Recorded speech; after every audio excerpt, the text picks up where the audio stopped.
Peace and blessings and good evening. Welcome to another edition of King Talk Tuesdays. I'm your host, Andy King, the show with real views, real news, and real talk. Here on King Talk Tuesdays, we cover so many topics, whether it's education, economics, spirituality, healthcare, and so much more. King Talk Tuesdays airs live every Tuesday on Millennial TV 24 News, as well as Roku TV, Amazon Prime, Horizon Satellite, Apple TV, and so much more. We also are airing on our Facebook page and our YouTube page as well. We also air every Tuesday at 9 p.m. on Optimal Channel 70, as well as Fios 2136. You know what I always say, right? People pay attention to people who participate. So tell a friend, tell a neighbor that King Talk Tuesdays is airing right now. And if you have a thought or a question, you can email us at kingtalktuesdays@gmail.com. Again, our email address is kingtalktuesdays@gmail.com. You know, there's a lot of things that are happening in the world today, but you what I really want to know?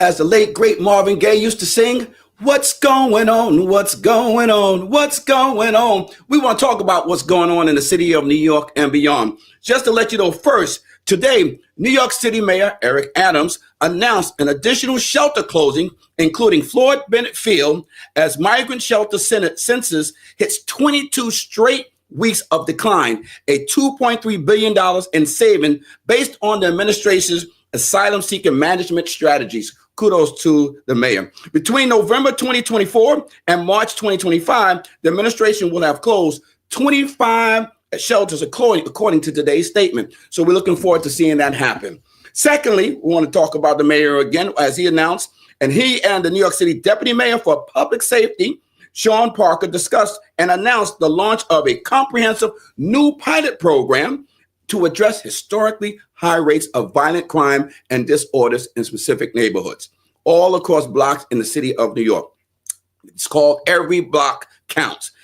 It's a data-driven, multi-agency initiative that focuses on blocks that have historically seen high levels of crimes, shooting, incidents, and quality of life issues. Choosing blocks are provided intensive support and resources and all sorts of efforts to reduce the crime and restore lasting safety to their livability in their communities and neighborhood. The pilot program, which was launched in October 2024, where multiple agencies are working together to create a safer, cleaner, and more livable environment for residents based on blocks' immediate needs. We also want you to know that on the 5th of December, the New York City Council voted for the city of yes. Yes, they voted yes for the city of yes. The city's website describes and touts the most ambitious update to New York City's zoning code since 1961. The three-part plan makes it easier for New Yorkers to go green, supports growing businesses and commercial corridors, and tackles the city housing shortage by allowing for a little more housing in every neighborhood. We know there's been some challenges. There have been some conversations. I understand the vote was 31-20. It was very close. And members were struggling with whether or not this is a good idea for the city of New York. We've had some concerns. Next week, we'll hope to have a couple of city council members to come in and talk about the pros and cons of the city of yes, whether it's our neighborhoods being changed up. It's one of the things that's been discussed, how we change up the makeup of some of our communities by overbuilding and overdevelopment. And more importantly, letting down some of the ambitions that they have when it comes to some of the rules and regulations that were on the books that some who voted claim were outdated and slowed down development and growth in the city of New York. We look forward to having a spirited conversation because I don't think everyone is happy about it, while there's a lot of people who are happy about it. But we'll talk more about that in upcoming King Talk Tuesdays. Also, we want to let you know it's the time right now. There's plenty of celebrations going on. Everybody's partying, everybody's jamming out. You know that time of it. It's the most wonderful time of the year. Yes, it is. Want to let you know that even as we speak right now, tonight at the Eastwood Manor, The McCall's Funeral Services is hosting their annual Christmas party, and it's actually a fundraiser for the National United Negro College Fund, where they raise money for colleges and for students, as well as raising gifts for hospitals across the city of New York. So our Children's Hospital will be taken care of with gifts and toys for those who are participating tonight at Eastwood Manor, actually happening right now. It started at 6 p.m. and it ends at 11 p.m. Also, we want to let you know that, I think we skipped the page. Let's jump it back. Also want you to know that on Friday, this Friday, December 13th at 3:30 p.m. to 5 p.m., the Bronx Youth Empowerment Program, as part of its 20th year celebration and anniversary, will be hosting its financial literacy for students from 18 to 11 to help them understand the importance of saving money, spending money, and recognizing and respecting the mighty dollar. There's been times I know when I was a young person, I wish I would have got some real great financial literacy, because it's absurd for a 14-year-old or 15-year-old to get a summer youth check and then go spend $200 on a pair of sneakers when the check is only $300. But if you manage your money right, you always stay ready and never get caught up. This event is going to be happening again this Friday, December 13th, from 3:30 to 5 p.m. at the Richard R. Green Middle School campus at 3710 Barnes Avenue. That's 3710 Barnes Avenue, the Bronx, New York, 10467. And also, we want to add that on Saturday, December 14th at 3 p.m., Saturday, December 14th at 3 p.m. in the Bartow Community Center, room 31, located in 2049 Bartow Avenue in Co-op City. Again, that address is 2049 Bartow Avenue, Co-op City. The Coalition of African American Churches and Community Organizations of Co-op City will present its 28th annual pre-Kwanzaa celebration. So anybody who's interested to be a part of the celebration, please make your way over this. Everything starts at 3 o'clock. There'll be readings, there'll be singing, there'll be food, there'll be prayers, and there'll just be a semblance of remembrance of what it was like from those beyond, and as they have libations from our ancestors as well. And finally, we just talked about the Bronx Youth Empowerment Program, who's celebrating their 20th year anniversary. We'll let you know that on the 24th of December, they will be hosting a Sharing is Caring event for children from the ages 5 to 18. Again, their Sharing is Caring celebration will happen for children from 5 to 18. There'll be food, there'll be toys, there'll be games, there'll be singing. Just a great day for our young children as they end up the school year and close out the winter year as well. So if you have a child and you want them to be a part of this great celebration, email bronxyep@gmail.com. Again, that email address is Bronx, spelled out BRONXYEP@gmail.com.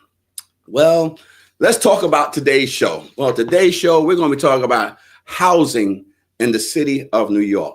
Particularly, we're going to talk about what's going down in the Bronx, and we're going to zero in on one tenement building, a privately owned building that has gone through some challenges.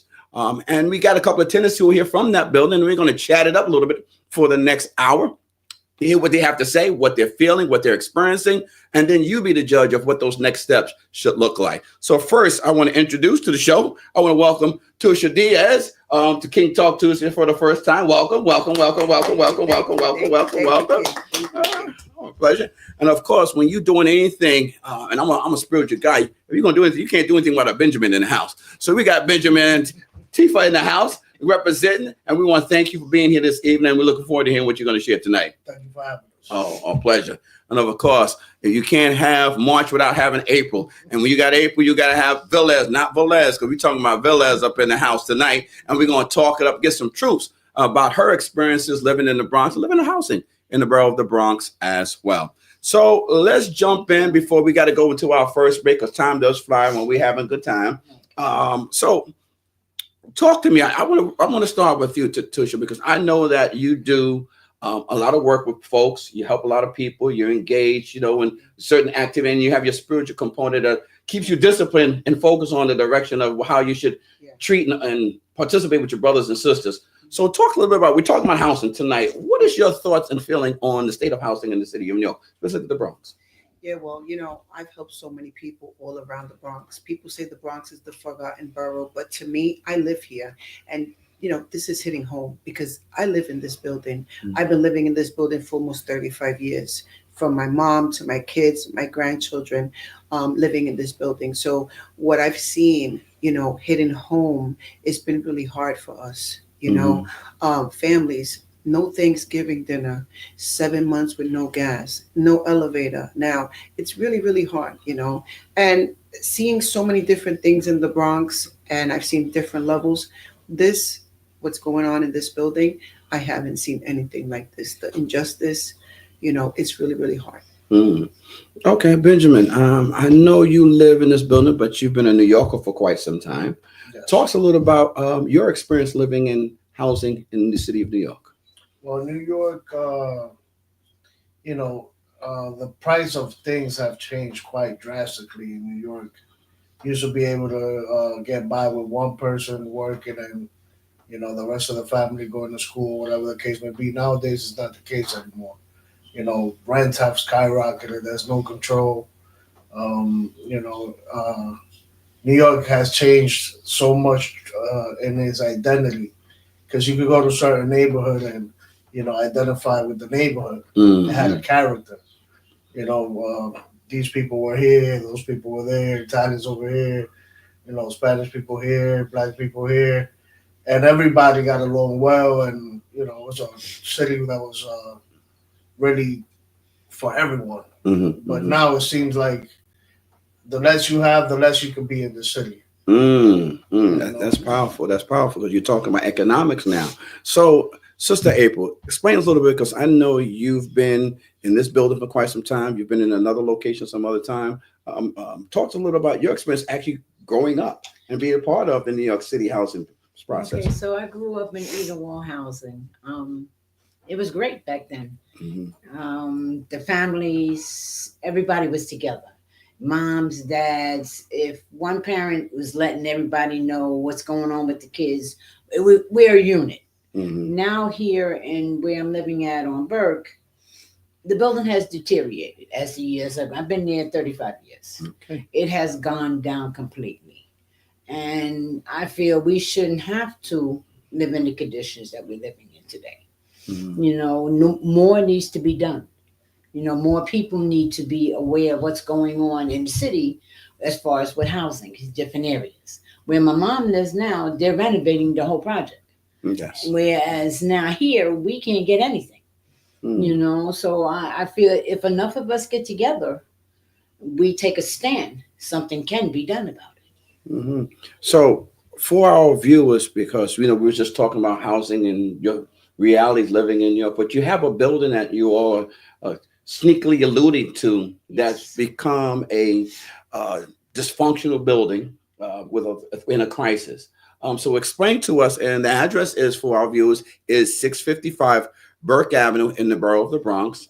Manager is F&M Management. We call it for what it is. Um, Talk to us a little bit because I understand there was we do know there was a press conference early in the Yes. last week. Talk us a little about that press conference and what actually is going on in this building. Well, we try to reach out. I myself, I try to reach out to many people, and no one paid any attention to us. Well, to me, and I know a lot of people. I reached out, I knocked on doors, I called so many people because we were tired of calling 311. We called 311. They would call the landlord. The landlord would say the problem is getting resolved. They would close it. So there wasn't any open complaints. So that's something that we have to look into. Also, when a person makes a complaint, a 311 complaint, and they call the landlord says, well, verbally, well, it's closed, or we're doing it, everything is done. They close out without sending someone out to actually see what's going on. And then what happens? It gets lost in the translation. So now the building is getting overlooked. The Mm. landlord's getting Mm. away with these things. I'm not sure if there's actually a penalty for landlords that do commit these unjustifiable things. It's not against the law, but at the same time, it's just unlivable of almost 7 months with no gas. Mm. So a landlord should be accountable. If it's 30 days with no gas, he should be fined for having the people 30 days with no gas or day by day basis once he's aware of the situation. We call Con Edison, Con Edison says to the landlord says it's Con Edison, and it's a back and forth. So this building was sold, I think it was almost like 15 years ago, it was sold. And the new landlord, doesn't like paint the building inside. It's like every tenant has to take care of themselves, like in front of their door, clean it, and stuff like that. It's like everybody fends for themselves. There's a total of 60 units in the building. Mm-hmm. um, there's a lot of new people coming in. They're not really as social with each other as back in the days. Everybody knew each other. Right. If you need something, they'll check on you, stuff like that. So because there's a lot of people in the building that are new, we don't have a tenant association where people, someone that could come together and bring everybody together. We don't have that. So I think that's why a lot of things have been overlooked, and we don't really have. But I thank you that you came out, because if you didn't come out, nothing would get done, to be honest with you. And it's people like like you that actually are fighting for justice. You have that voice and you're out there fighting for us, because it's really hard. It was really hard. Thank you. You're very welcome, and I thank you. I'm glad that we were able to do something. We got to take a quick break, and we're going to come back on King Talk Tuesdays with an organization who's fighting for a higher power, but bringing the word of the higher power to us here on earth. We'll be back on King Talk Tuesdays after the message from Israel United in Christ.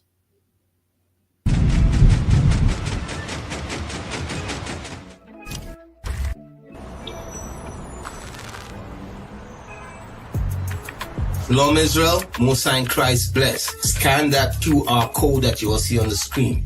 Because guess what? We trying to push this truth throughout the four corners of the earth. Let's push this truth throughout the four corners of the earth, man. Stop playing games. Make sure you subscribe to all our channels. We pushing the truth. Make sure you subscribe. Make sure you subscribe. Make sure you subscribe. Make sure you subscribe. Stop playing games.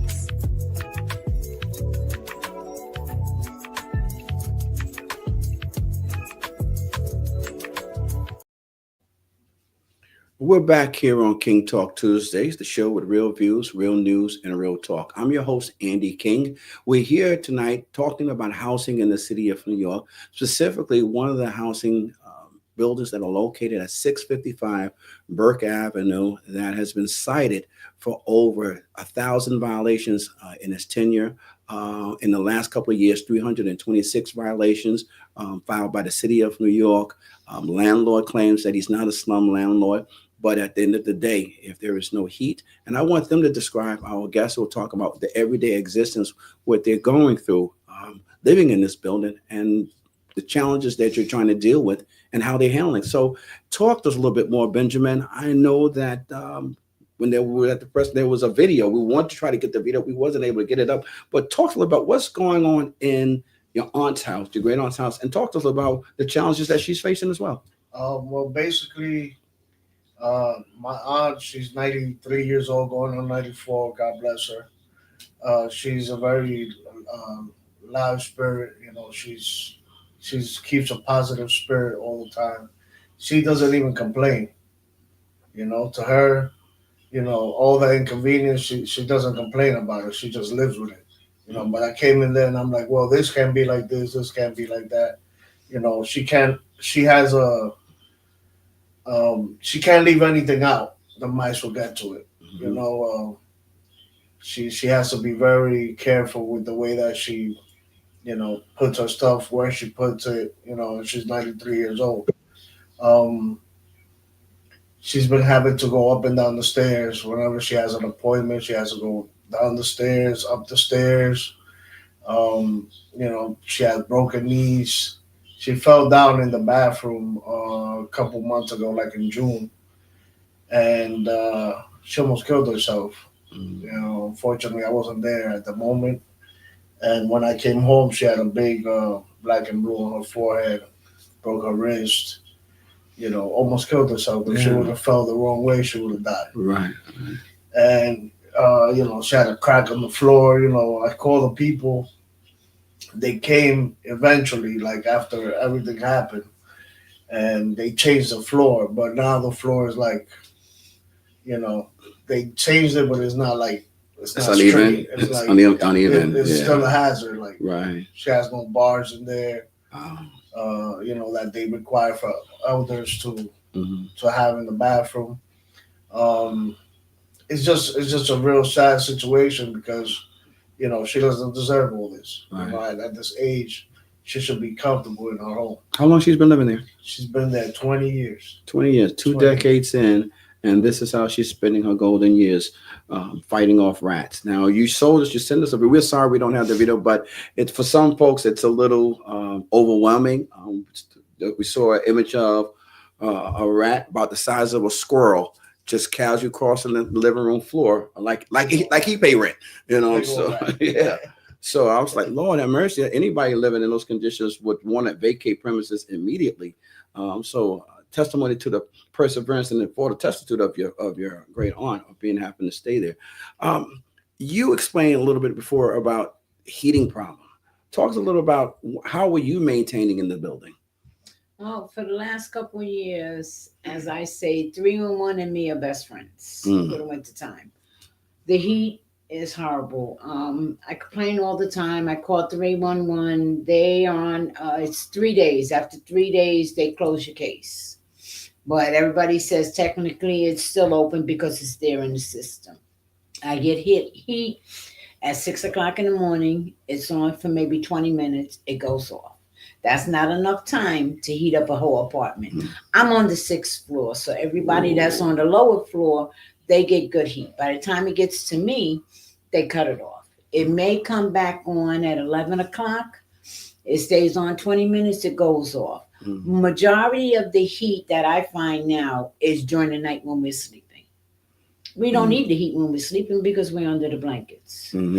So during the daytime is when we really need our heat. In the evening, when we come home from work, we need heat. But this has been going on for the last 4 or 5 years. Wow. Maybe more. Okay. And like I said, I constantly call 311. I'm tired. I need heat.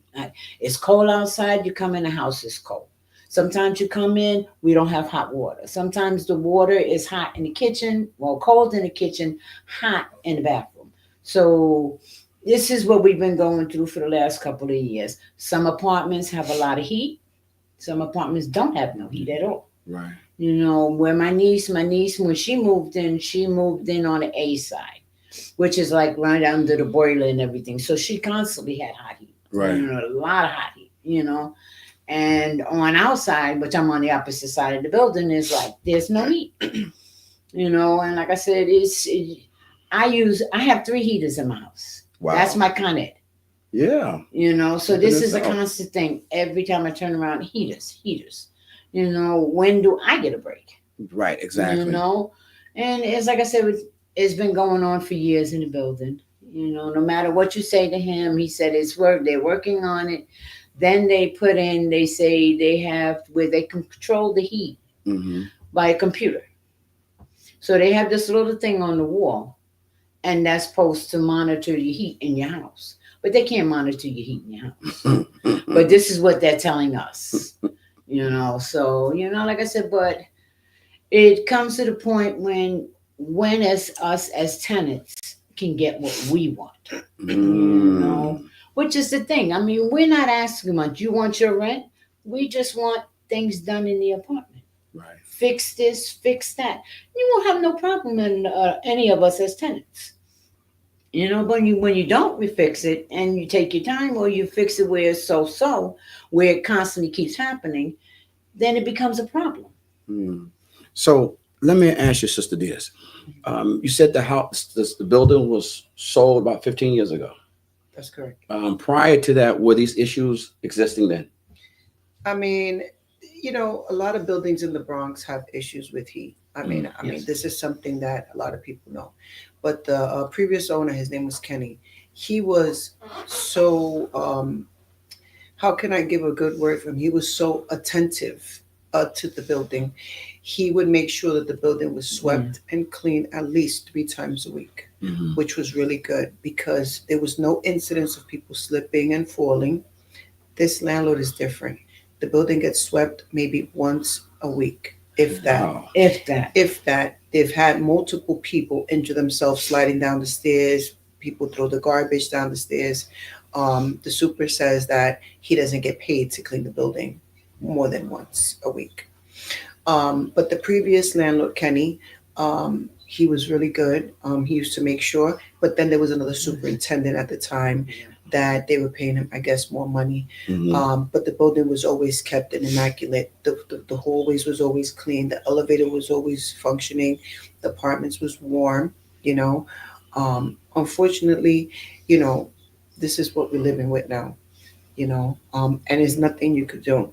And I think that I thank, you know, my neighbors that are here with me because we're here sitting down talking to you and we're representing everybody in the building. Okay. You know, everybody's, you know, they want to hear what's going on. They want to hear us represent them because it's not only about, you know, being scared. It's about the unknown, you know, that keeps them.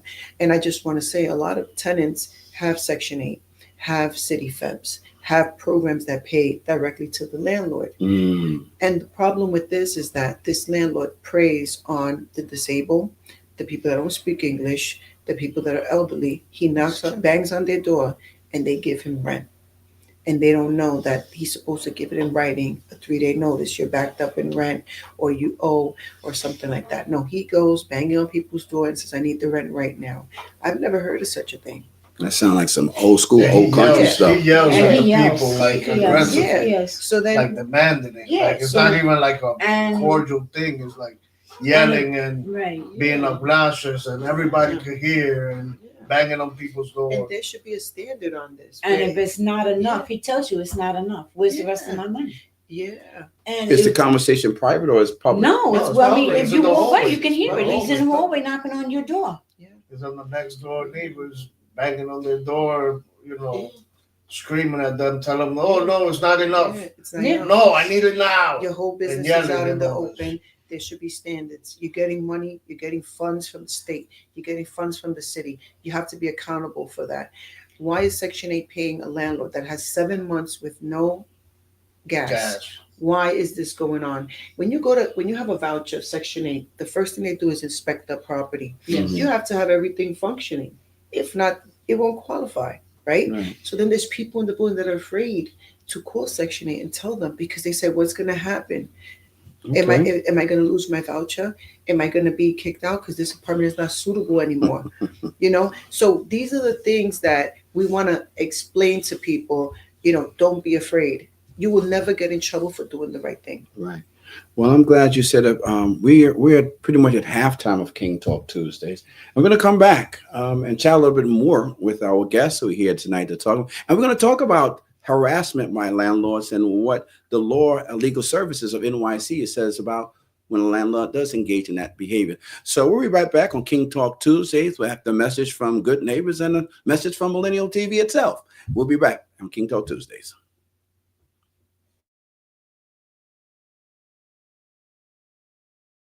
Good Neighbors Community Outreach Agency provides programs that help community residents improve their lives and support their families. Are you in need of food, clothing, employment, or a home? We also provide immigration services and passport renewal. Hi, I'm Pastor Glad. And I'm Lady D. We're here to serve you. Need help? Ask us. You can reach us by calling 718-652-3288 or visit us at gncdcny.org.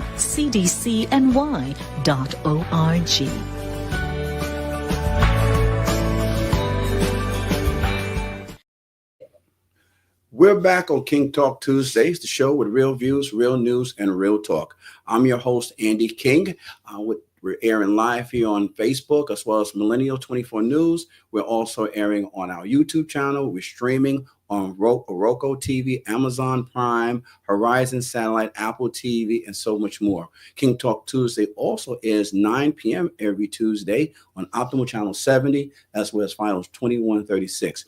If you have a thought or a question, please email us at kingtalktuesdays@gmail.com. You can leave us a comment on our Facebook page if you got a thought for what you're hearing on tonight's show, or if you have a suggestion for another show that you'd like to see happen here on King Talk Tuesdays.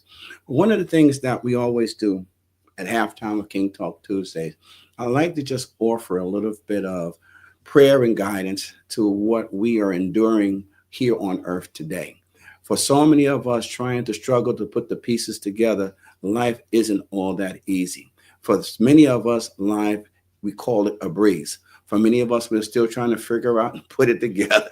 But I ask all of you, all of us, whatever we do in those moments, find that spiritual component to help you navigate through everyday's trials and tribulations. For me, it's the Most High in Christ. Whatever the name that you call him, but make sure that you find that spiritual essence, because what I've learned, anytime you get in front of your spiritual leader and you trip and fall, concrete hurts. So I just say, listen, whatever you need to do to make life better for your neighbor, your friends, your family, do so. But more importantly, for me, little prayer never hurt.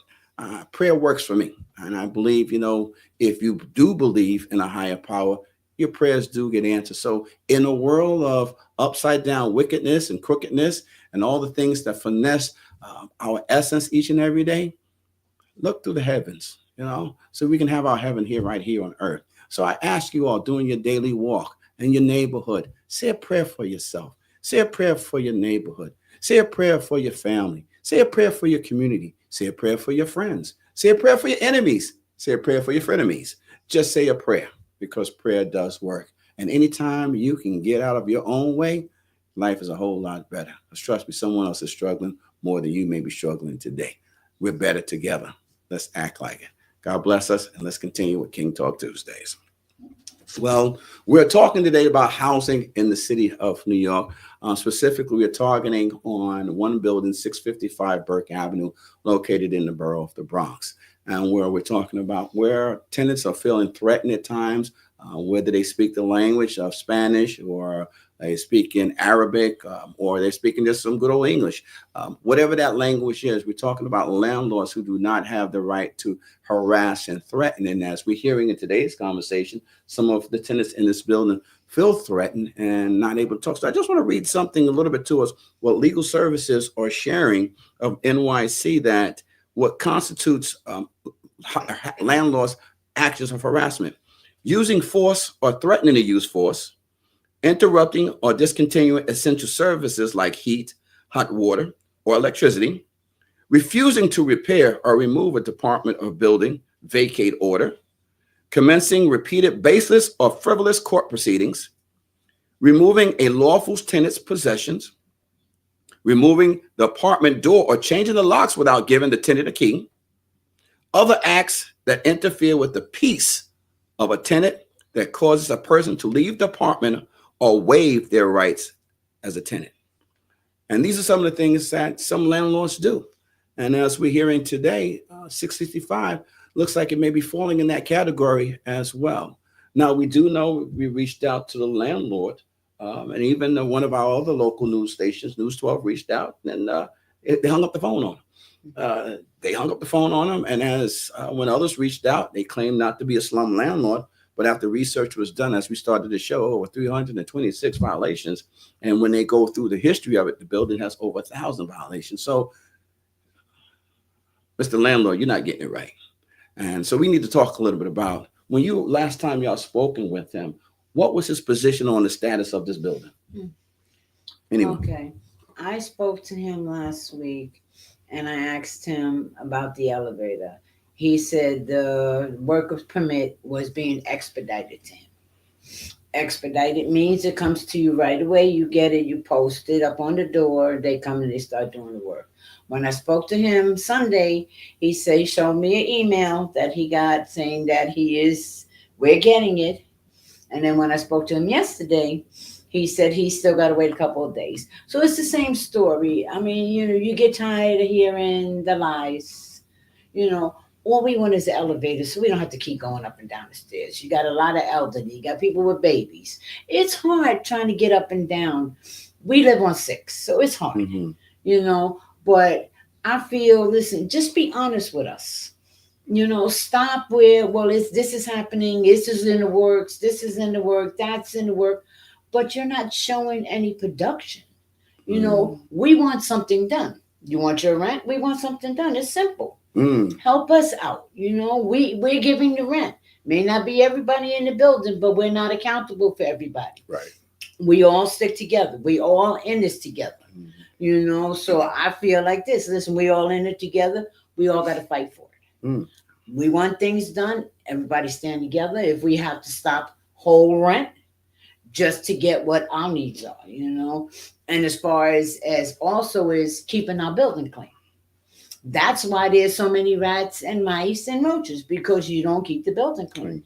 I find the only time they do clean the whole building is when the landlord is coming to the building. Other than that, they may do just the lobby, and it's not fair to us. We used to have supers that you can smell their cleaning. You be inside your house and you can smell the disinfect that they were cleaning the building. Right. When I go down the stairs, I don't touch the banisters. I don't know when those been cleaned. Okay. So there's a lot of different things in the building that has changed through the years. Find somebody. They used to pay somebody to clean the building.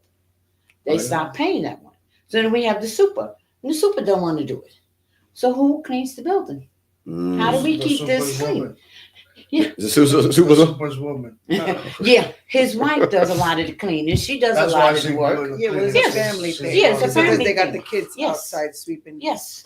They got the kids outside. And they're hired by the landlord. A 7-year-old, they'll have a sweeping while the mom is mopping. That's how their oldest like son used to clean the building. You see him sweep from top to bottom. When I had washed clothes one day and my pipe bust, the hot water. Okay. Instead of the super, the man coming up, the wife came up. She came up to trying to turn the hot water off. They turned it off from downstairs, but it was still going on in my apartment. So eventually he had to come up, but she came up first. Now that's the conversation you're going to have because a super is supposed to be qualified with certain skills and certifications.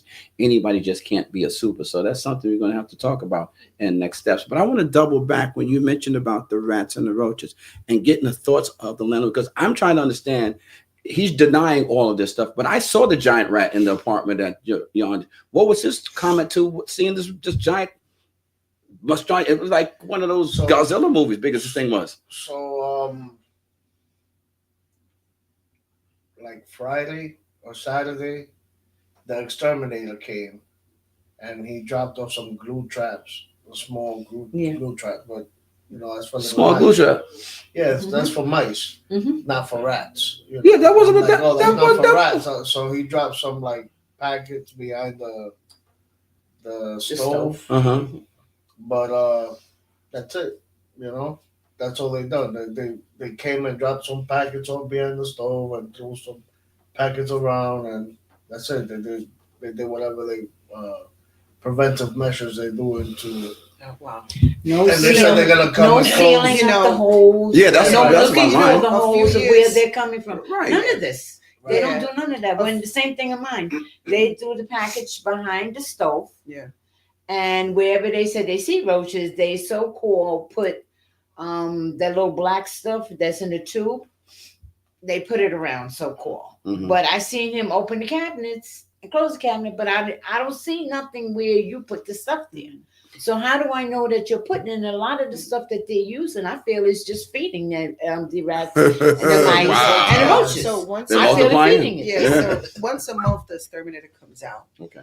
Every Thursday of the month, he'll come out. The first Thursday of the month will come out. He's only limited to give you a certain amount of traps, and he could spray any way you want, like the actual spray. But if you want like the gel, you have to choose what you want, either the gel that they put in the cabinets or he'll spray behind. That's my experience with this landlord. With Kenny, the landlord that we had before, if you had any kind of rodents, you give them a call. They'll send somebody out. It doesn't matter what time of the month it is. They will make an exception and send someone out. But this landlord, he's very, very different in that sense. He's very cold, as I could say, Yeah. And it's sad because, I just want to, really quick talk about the gas situation. Thank God that there was people that have that money to buy that food outside, because there was no vouchers for food given. There was no address to send people to get, hot meals, and just, to piggyback on, what we were talking about, the seniors. it's really cold out there. If you don't have a car, you got to go and wait for a bus and wait and go here and walk there. And, it's not fair, you know? And the consideration, I mean, I went through that with the rat situation. I think it was like 2 years ago. We had a hole and the rat jumped into the cabinet. So we called the super. We had the rat in the cabinet. We called the super. The super tried to come with a bag to throw the rat in. And the rat jumped over his shoulder. It jumped over his shoulder. Rookie. So, this is not like something new. And they still, it's crazy. Piggybacking off of Tusha, I had asked the landlord, you haven't given us any kind of initiative where, as far as money wise, you have not given us a food voucher. Nothing. Holidays came, you have not given any of us anything, a hot meal, nothing. But I always say to him, you have gas in your house. You can cook in your house. You have heat in your house. We don't have these things. And that's all we ask for, to be able to cook.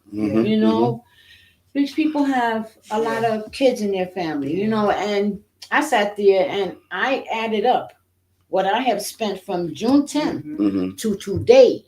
I had spent over $2,400 oh my goodness. buying food outside to eat. And imagine if you do that with how many folks in your I have my significant other when he comes, and I have my grandkids. Right. So when they come, I got to feed everybody. So imagine those apartments that have 3 and 4 kids, 5, and you got to feed them. And how do you feed them? A hot meal goes a long way. Instead of him saying, you got to eat. Not everybody eats a hot meal for 3 courses. Maybe you could have a sandwich in between. One meal. Let's just say you can't afford all 3 to have hot meals. Right. But anybody shouldn't have to decide, should I have a hot meal for lunch or should I have a hot meal for dinner? Right. It shouldn't be that. Right. We shouldn't have to be forced to eat sandwiches. I don't know if you remember, I told you we cooked the turkey somewhere else. Right. And we came with the turkey in a shopping cart wrapped up in a box just to have Thanksgiving dinner, all my family together, because it's a tradition that we all have it in my house, and I have it on video. We're traveling with the turkey, and I tried everything. We even bought an electrical stove, but the building is not capable of 220. I bought my own electrician to come out and put the lining for, line for 220. He grabbed the wires and it crumbled in his hands. He says, you don't even have a main, switch at your house. You don't have that. You don't have a breakers. You don't have anything. You have 2 little fuses. Wow. Somebody's apartment was blowing up every time. Fuses. We have blown fuses. Too, right? Yeah, several blown fuses. I had to climb, get on a chair and figure it out because, I called and those I forgot the super got me the things actually. He got me the fuses. You got to figure one and screw it. Like he didn't, if I'm not there, my 93-year-old is not going to fix that. No. You know what I'm saying? So they'll be out with so they have electricity. to be without lights and whatnot, so somebody can come and fix it. Is your hot plate working? Because he gave those mine. So talk to our viewers. What was his solution when it comes to what was the solution? The landlord gave us a hot plate. It's a double hot plate. After 10 minutes, it goes off. Yeah. One side may work a little longer. The other side is burnt out. Yeah. And like I told him, as us Puerto Ricans or other different nationalities, we like rice, we like certain things. How are we to cook? If you have a family of 6, how do you cook with a hot plate where it only stays on for 10 minutes? You ain't cooking much of anything. Cook one meal. It takes a whole day to cook one meal. What meal? So you got to eat 3 times a day, right? What meal takes 10 minutes to make? Right. Nothing. That's to heat up food. Nothing. Yes. Nothing. Not even to boil water. Not even Pop-Tarts. No. All right. I Well, listen, we got to take our last break, and then we're going to come back and talk a little bit about next step solutions and what's on the agenda of how do we save the tenants who are living in this building. We'll be right back as we talk about saving tenants and saving youth. We're talking about a program that's doing work to help young people in the borough of the Bronx. We'll be right back from a message after the Bronx Youth Empowerment Program. The Bronx Youth Empowerment Program, YEP, is a youth organization that has served the Northeast Bronx for 17 years. During our tenure, we have provided recreational and educational forums that have nurtured the growth of many youth in the community. YEP has also serviced hundreds of youngsters around New York City. YEP's target audience is youth from the age of 11 to 18 with the goal of helping youth become productive adults.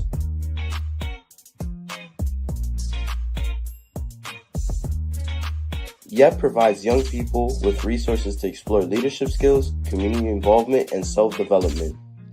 YEP consists of weekly and bi-weekly informational sessions with guest speakers from professional, political, and entertainment arenas. Also, as a part of community involvement, YEP will host trips to a variety of venues for educational and recreational experiences.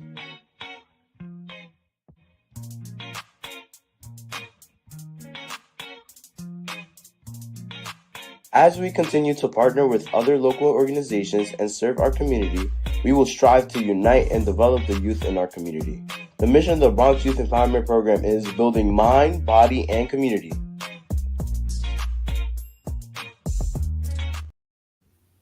We're back here on King Talk Tuesday, the show with real views, real news, and real talk. I'm your host, Andy King. We're here with three dynamic tenants from 655, the leadership who's about to tackle the problems that they've been incurring for the last year, even a decade, since the transition of the new landlord, new super, and figuring out how can they make this building a better place for them to live in. When you invest 20 years of your life or 30 years of your life in a location, it's not that simple just to pick up and pack up and go somewhere else. But if necessary, they'll do so. But these three the dynamic trio is up for the task to figure out what can be done. We were just talking about Con Ed, the gas issue, and some of the. So I had a conversation, and one of the things I found out was that an inspection was done a month ago. Yes. And in that inspection, on 11/14, the building failed. Yes. The building failed, and some of the issues that were found was a multimeter installations were not up to specification. The trunk and header are both 1 1/4, which is also not to specification. The riser is not labeled. The plumber installed lockable valves at a half test port. They should be at 1/8 test port as per 42 in the yellow book. So everybody knows what the yellow book is if you're a plumber. Also, new meter bars need to be installed on the remaining apartments that will be sub-metered. At this time, the plumber must complete all fixes and they require a new inspection. So when I hear this, I'm convinced that the plumber who was hired was not a certified or quality plumber, because if you are a certified plumber, especially under OSHA, you know what's required when you're doing this work. So did he go grab Uncle Joe and hire him and bring him to do the work? Or do y'all know this plumber? Is he really a legitimate person who knows how to do this work? Well, let me just tell you, we've been seeing the same plumber, the same electrician, the same elevator people for years. Okay? And every year we think, all right, you know what? They're fixing it. Oh, the elevator people are here. I even know the elevator guy by name. Oh, hey, how you doing? Oh, you fixing the elevator again? Okay. What's the problem? I don't ask any questions because I'm thinking that I'm trusting in this landlord that he is going to hire qualified people that are really going to do the job. The elevator people were just out there before the city came to shut the elevator down.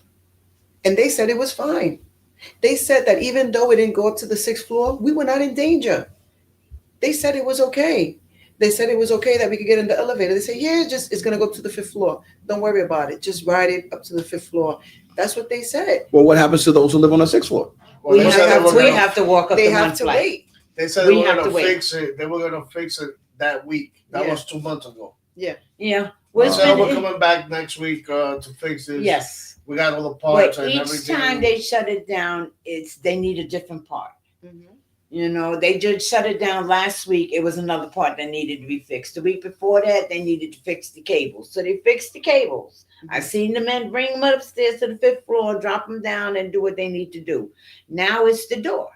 So 3 months that for the last 2 years, you knew that door was like that. Might be longer than 2 years. Was that door, for our viewers, I had an opportunity to be at the building and I saw the frame of the 6th floor elevator door actually coming off the wall. Yes. So that means no one literally could open that door and get on the elevator anyway, because that frame could have just fell down. Who knows what accident, what deaths could have occurred. Right. So you're saying that this frame's been like this, but the elevator was still going up and down? Yes. Yeah. Yes. Wow. And Sometimes the actually, elevator will it be was like a coming little up to lower. 6th floor at that time too.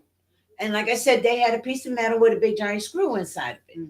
And that's what was holding it there on the wall, supposedly. But after a while, what happened is it seemed like the door started dropping a little, so it was scraping. So with being it was scraping, it was kind of hard, and you could see where it was jiggling. Yeah. That's when they decided to lock the door. And when they locked the door, it's 5th floor. We can ride to 5 and walk up the last flight. And then they said the tenants started complaining because we can't get up to the 6th floor with the elevator.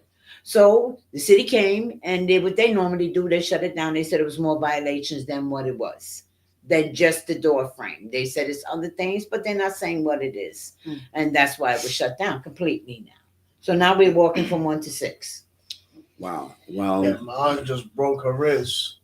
So with this broken wrist, the minute she gets to the stairs, she's like, "Oh man, I have to do this now." yeah. You know, and like she has to go up with her.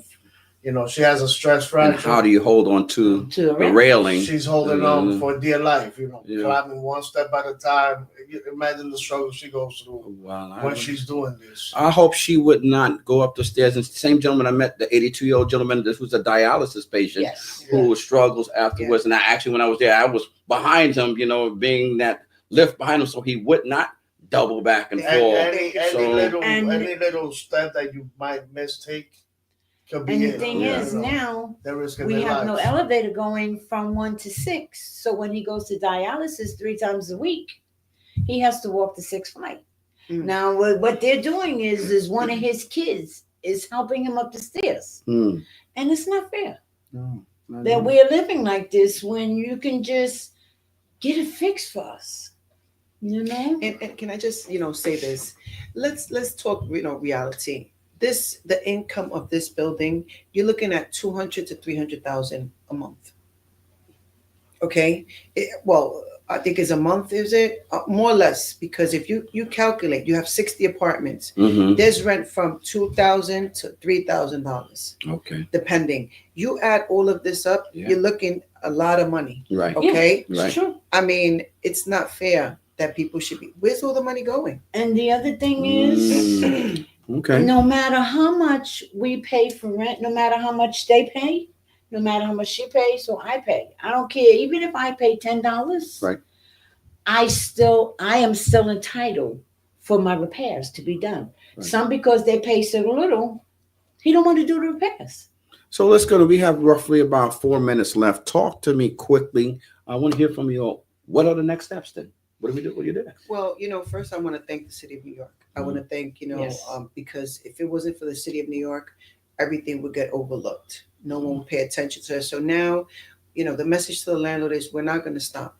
We're going to keep on going. We're going to knock on as many doors as possible. And we don't want nobody to get in trouble. We don't want to be out here causing no havoc on anything. We just want people to know what's going on. And not only for our building, but anyone that has any kind of complaints, just keep on going. Don't stop. Because today it's us, tomorrow it's you. Right. I've seen so many situations that I never thought that I would be in a situation like this myself. That I'm on the other hand, I'm over here advocating for people like, no, we got to go here, we got to go there. And now I'm in that situation and I'm representing all my neighbors. Right. Like we were talking earlier downstairs in the building, there's some people that I don't know, they don't know me, that they're newcomers to the building. They don't know what's going on. They're like, we only moved in this year. They don't really know what's going on, right, But as I spoke to Miss April also, we want to start a tenant association. Okay. We have spoke also about, getting people, getting at least one person, to speak for everybody. And we got to start doing videos. When this landlord comes out here banging on doors, or even if he's knocking on somebody else's door, you know how they say, don't be a nosy, don't come out your house. Well, I want you to come out and be nosy. We got to come out. We got to video this. This has to stop. Your thoughts on how do you move collectively engaging folks who normally are not engaged? Well, I do have cameras. Okay. I do photography, videography. We do have to organize and come together as one unit and, knock on doors or go to everyone that we could think that can help us. Because at the end of the day, you call 311, 311 comes out, They leave. They write things up. Then they close it out. They don't really. They're not like verifying. Okay, before we close it, let's check that the stuff was done. Mm-hmm. They come out. They verify. Last time they came, it felt like something was getting done, but nothing has really gotten done. Mm-hmm. So we really have to come together and fight, for what's right. Okay. Sister April, I know you got a little spring. You're going to drop on the scene. Talk to us. What would you say are the next steps that everyone needs to engage in the building? Stay strong. Keep fighting. That's our main thing, is to keep fighting. We got to fight. We got to fight for rights. We have rights as tenants. Yes, you do. And we all need to stick together. And some can't speak English, but we have people that translate. But if we all stick together as a unit, things will get done. And as long as we're out here talking to people like you, we'll get somewhere. We'll get a lot of things done. Even the people out there that are going through the same thing we're going through. As long as everybody keeps talking about it, people keep seeing what's going on, things will start getting a little better. But we need to continue to fight as one unit. Mm-hmm. It's one building all together, and we should do pretty good. Final words.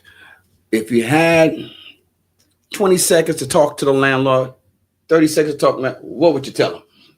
I would tell him that we're not having it no more. You got away with it for a long time, but this is it. 2025, we're coming for you. We want to live like decent human beings, and we want our kids to go to bed and not wake up sick. We're tired of this. We want our elderly to age gracefully, and this is not fair what you're doing.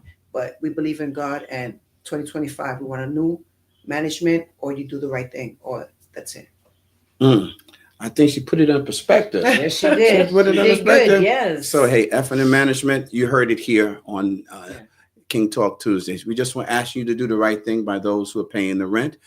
You as a landlord, if you're not living with rats and roaches and cold water and hot water, no hot water, then do right by the tenants who are paying the rent each and every month. So that's all that's being asked, and that's all required. And if you feel that's too much of a task, ask for help. And let's figure out how we get you help to help the tenants there.